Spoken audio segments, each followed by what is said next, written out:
Good morning, everyone. Dr. Val here. I'm still on vacation, so I'm in a hallway in a hotel. So I apologize if you hear doors slamming behind me.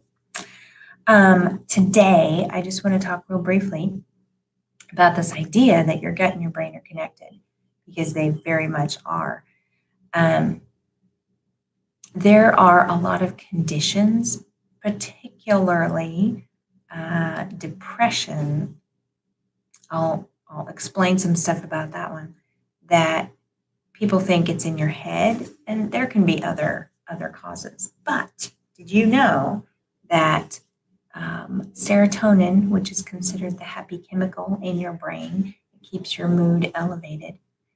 The biggest class of antidepressants are called SSRIs, which is selective serotonin reuptake inhibitor, which is basically a fancy term for a class of chemicals that serotonin is inside neurons at the ends, and then your body, once that neuron is stimulated, it releases it into this space, and it will stimulate the next neuron to pass along certain things, and it changes some things in the neurons, but it gets sent out into this called intersynaptic space, basically, and it floats around, and then it gets reuptaken. Basically, it gets sucked back into that neuron in little vesicles,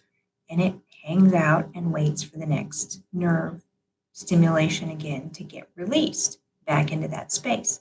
Well, SSRIs basically block the reuptake. They delay the reuptake of that serotonin that's out here in that space, so that more of it just hangs out there, and it takes longer to get taken back in.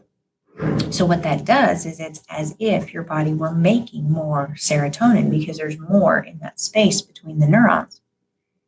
Well, that's all great, but that's not a true solution to the problem, because most serotonin in your body, and I've read reports anywhere from 80 to 95% of the serotonin in your body is not made in your brain, even though that's where it's primarily used. It is made in your gut by gut bacteria. There are certain bacteria that help that process along, basically, to make serotonin. So if your gut microbes are really out of balance, you're not going to have very many of those good gut bacteria to make very much serotonin. And consequently, your serotonin levels are going to be very low. That leads to much easier for people to fall into depression, or to have low mood, or to have difficulty with an elevated mood or feeling happy.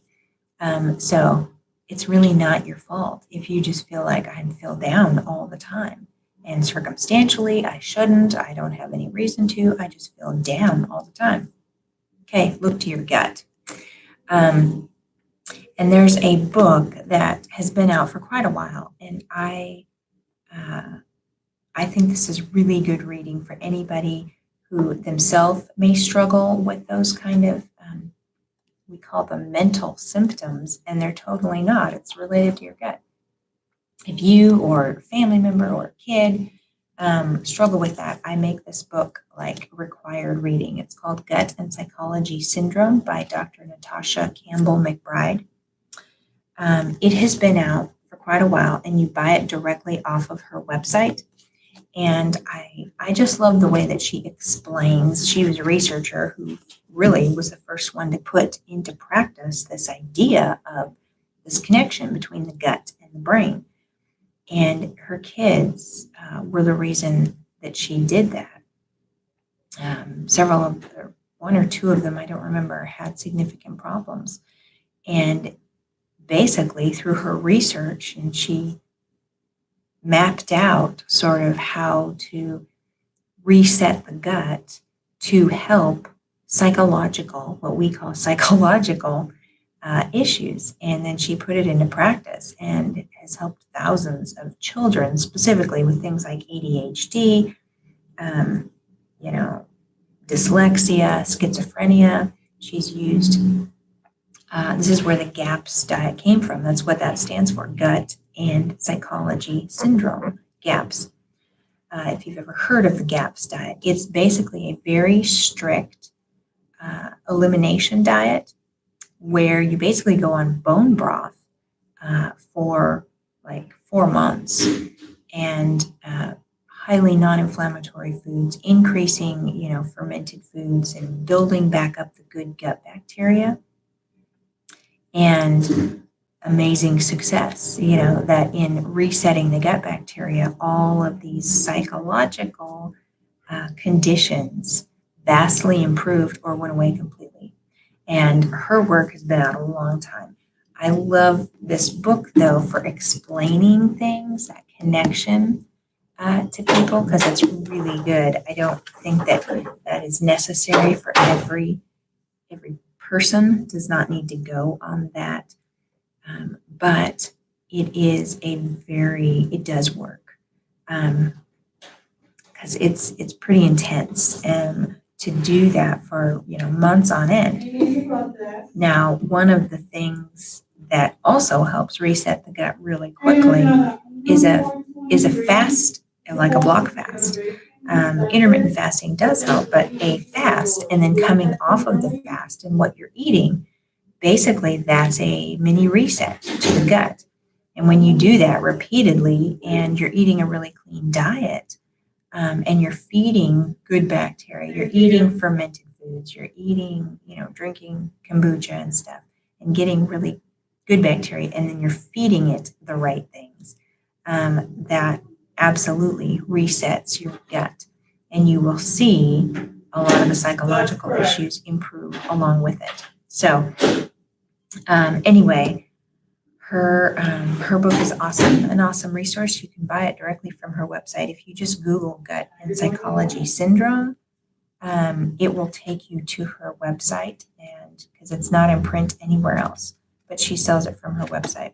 But I really like how she describes, even the first chapter is just invaluable, but she describes a lot of different conditions, ADD, ADHD, dyspraxia, schizophrenia, depression, dyslexia, autism, and how those are, can specifically, that she has used this to deal with those conditions. So I'm all about educating yourself. That's a really good resource that I often will tell people, go read at least the first couple chapters of her book. Like the first, I want to say 5 chapters, because she just goes into that connection, and it's really easy to read, not all sciencey or technical. So, because the last part of her book, she actually tells how to go through a GAPS diet. But the part 1, so the first, the first 8 chapters is just a really good basis of understanding what's going on between the gut and the brain. So educate yourself and feed your good bacteria so that your brain can be better. So that's all I have for today, and I hope you have an awesome day.